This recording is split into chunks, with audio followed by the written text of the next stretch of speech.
What is up, my YouTube family? Welcome back to my channel. If this is your first time here, then it's just welcome to my channel, not welcome back. Go ahead and hit the subscribe button because you will not be disappointed unless, of course, your taste level is lacking. It's never me. To everyone else, hi, I hope you're doing well. Y'all, I have another short one to share with you guys today. I came across this case and I found it to be very interesting. I feel like all the cases I do are very interesting. No shade. So if you're new here and you are not subscribed, fix that. You're missing out. We get into some interesting things here. And today we will be talking about this baby that went missing and turned up after 40 years. Like everything was sweet. And child, this happened, well, some of it happened right here in Houston. That's crazy. It'd be your own backyard. The morning of June 7th, 2022, detectives walk into a deli and grill in Cushing, Oklahoma, asking to speak with 42-year-old Holly Marie. Now, Holly has been working there as a waitress. She's a mother of 5, and at the point at which they walk in, Mama is having a day like any other day, putting a batch of cookies into the oven. And she has absolutely no idea why detectives and an official from the Texas Attorney General's Cold Case and Missing Persons Unit is stopping by her job to talk to her, of all people. They sit together in a booth and she is told that they are investigating the 1980s double murder of a young couple near Houston, Texas, Dean and Tina Klaus. And these names don't ring a bell, so still Holly is confused as to why they're here. What does any of this have to do with her? She has never even been to Texas. As an infant, Holly had been adopted by a pastor and his wife, and she had grown up to have what she believed to be an unremarkable life, but unbeknownst to her, it is quite remarkable. This couple that they are investigating had a daughter who, at the time of their death, had gone missing, and the parents of the young couple had been desperately searching for their granddaughter ever since, if she had even survived what they had not. And the detectives believe that Holly Marie here is that baby from 40 years ago. They pull out a few photos of the young couple smiling and holding their baby girl, and they place them on the table, and Holly is stunned because, girl, what? This baby looks just like me. This is me in these photos. Tina and Dean had met in their hometown of New Smyrna Beach, Florida, back in 1978. At the time, Tina was 15, Dean was 19, and a year later, on June 25th of 1979, right after Tina had turned 16, the two of them tied the knot. They were a very, very loving, happy young couple and had what their friends and family described as a whirlwind romance. The two had become inseparable and they just lit each other up. Now, January 24th of 1980, they had welcomed a daughter, and in the summer of that same year, they had moved with their baby girl to Texas near Dallas. But the job market in Dallas at the time was not all that. Dean could not find steady work, so he decides to uproot his family again and move down near Houston, Texas. But strangely, only a few months after them arriving in Houston, they had fallen out of touch with their families. Both of them. Now, Tina had always written home regularly. No matter where they were, she would write home and update her parents on everything that was going on. And in her last letter to them, sent in October of 1980, she told them that they had gotten their own place, they had settled in nicely, she was enjoying the Houston area, Dean had found work, and she was very happy. Her older sister, Sherry, had written a letter back responding to this one, but her letter came back returned with no forwarding address, which was very odd. November 8th, just a couple of weeks later, Philip McGoldrick, a pastor of a church in Yuma, Arizona, hears a knock at the back of his church door. It's 3 women dressed in white robes who identify themselves as members of the Christ Family religious group. They have this little baby girl in their arms, and they tell the pastor that they want to give the baby away, and they would like to get a baby to him. Now, this of course takes the pastor aback because what are you talking about? But he invites them in nonetheless to hear them out. The women explain to him that they are not able to raise the child due to their nomadic lifestyle. This is a religious group that separates couples. It's a cult that separates couples. So the family structure from which the baby came was no more, and they needed to do something with the baby. They make it very clear that they are going to give this baby to somebody if he don't want it. Now, the pastor don't want the baby to end up in bad hands. His hands could have been bad because they don't know him from a can of paint. He doesn't want anything bad to happen to the child, so he decides to be that safe space for the baby and vows to raise her and give her a great life, which he does. One of the women hands over the baby's birth certificate along with a note from Dean the child's father, relinquishing his parental rights. They hand all of this over with the baby, they leave, and the pastor never sees any of these women again. He takes the baby home to his wife, and just as he had vowed to, they raise the child and give her the best life they're able to. About 6 weeks after this, members of the Christ family drop off Dean's 1978 Burgundy AMC Concorde to his mother Donna in Daytona, Florida. They inform her that her son and his wife had joined their group, had given up all of their possessions, and no longer wished to have any contact with any of their friends and family. His mother, of course, thinks this is bizarre. She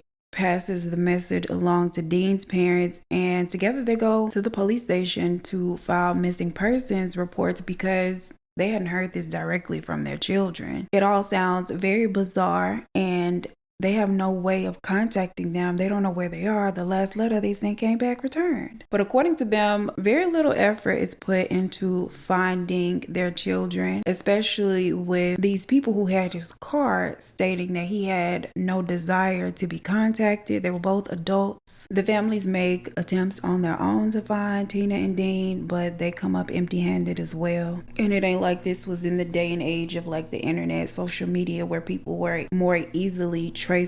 So it just felt like an impossible mission. At this point, they just decide to hope for the best. Hopefully, Dean and Tina are somewhere on a commune, having a simple, quiet life, exchanging skills, raising their baby Holly, possibly having more children. They had no idea that baby Holly was amongst the possessions that they had relinquished. January 6th of 1981, the Harris County Sheriff's Department in Houston receives a phone call from a man who states that his German Shepherd had walked into the woods and come out carrying a decaying human arm. A search party is put together to search the woods for the remainder of the remains, and 5 days later, Dean and Tina are found. Tina had been strangled and Dean suffered a fractured skull, both deceased. They're heavily decayed, and with the elements being out in the woods, wildlife, it's kind of hard to tell exactly how long they have been there, but they determined that it had to be anywhere from a week to 2 months. And it's unclear to them if they had died there or if they had just been disposed of there. Now, at the time that they are discovered, police are unable to identify them. This is before DNA testing had advanced. So the couple is buried as Jane and John Doe. And in July of 2011, 30 years later, they are exhumed now that DNA testing has advanced. And the reason is actually not to full on investigate the case. They are exhumed to see if they were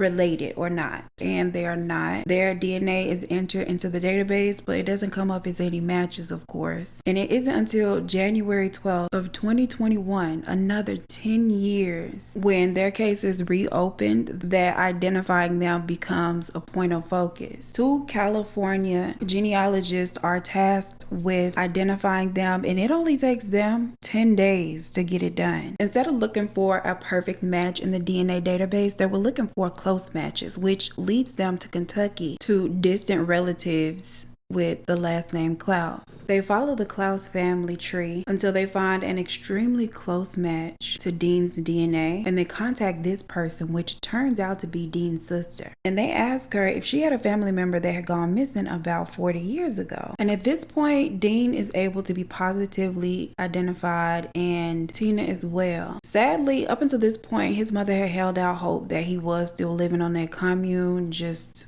living cult life, alive and well. So this was pretty tough for her to hear. And the families get together and decide that they're going to have the two of them buried together. And the families are asking, okay, so what about Holly? Where is she? And the detectives are, Holly who? What baby? They hadn't even known the couple had a baby up until this point. So now they're tasked with finding this child. And they don't know if the child met the same fate that they had met, or if the child was still somewhere in the land of the living. They go back to search the woods, believing that they had possibly missed the child's remains, but there were none. They also consider the possibility that they had been dragged off by wildlife of some sort. There were no baby doe cases that matched Holly's circumstances, so she wasn't somewhere like them waiting to be identified. To this day, investigators are still unsure if the two of them had actually really joined this cult or they had been attacked, because we know how cults give it up sometimes. If they had been attacked by this cult and had taken Holly and just left her at a church. Regardless of whichever happened, the day that they find out Holly is alive and they find her location is actually on Dean's birthday, June 7th. They ask Holly a bunch of questions about her adoptive parents, believing that it's also a possibility that they were behind the attacks and they had stolen the baby. But Holly tells them that she had a very loving home. She said that she was told at a very early age that she was adopted, so she always knew. And the story was that her biological parents, they loved her dearly, but they just couldn't take care of her because of their religious beliefs, and that she was, for the pastor and his wife, a miracle baby. So they always made her feel really special, very loved. But the police ain't quite sold. They still interview the pastor and his wife, and ultimately they're ruled out as suspects. Child, they even had this little piece of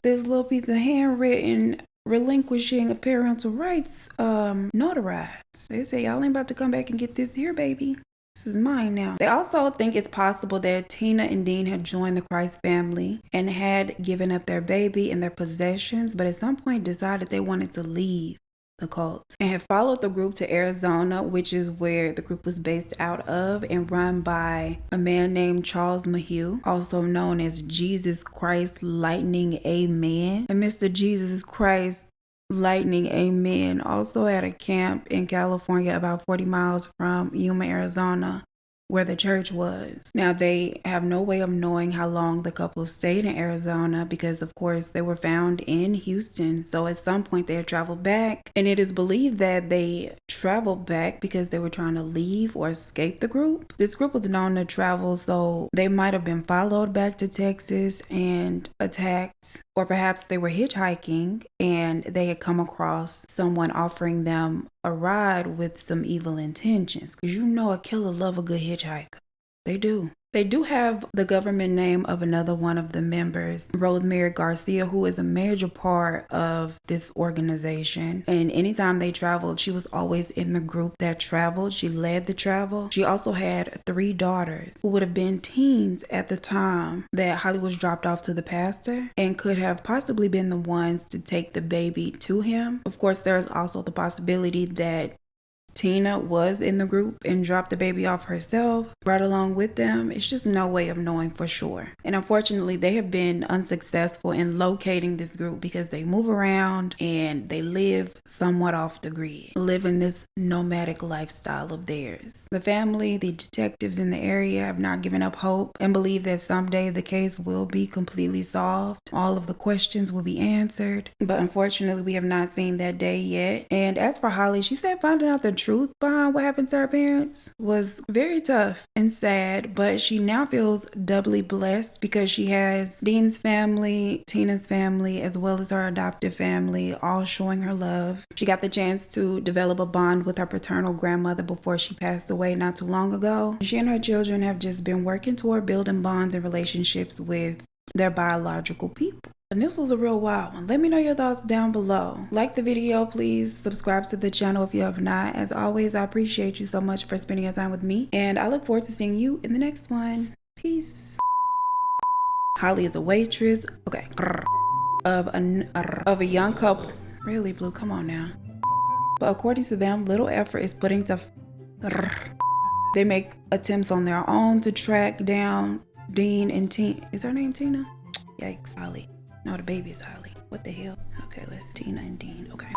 So the couple are and in July of 2011, 20 years later, is that 20 years or 30? The hell I'm talking about 30 years. I'm crazy. Instead of trying to find direct mass, they follow the Klaus family, getting DNA matches to test. Okay, now till this day, investigators, girl,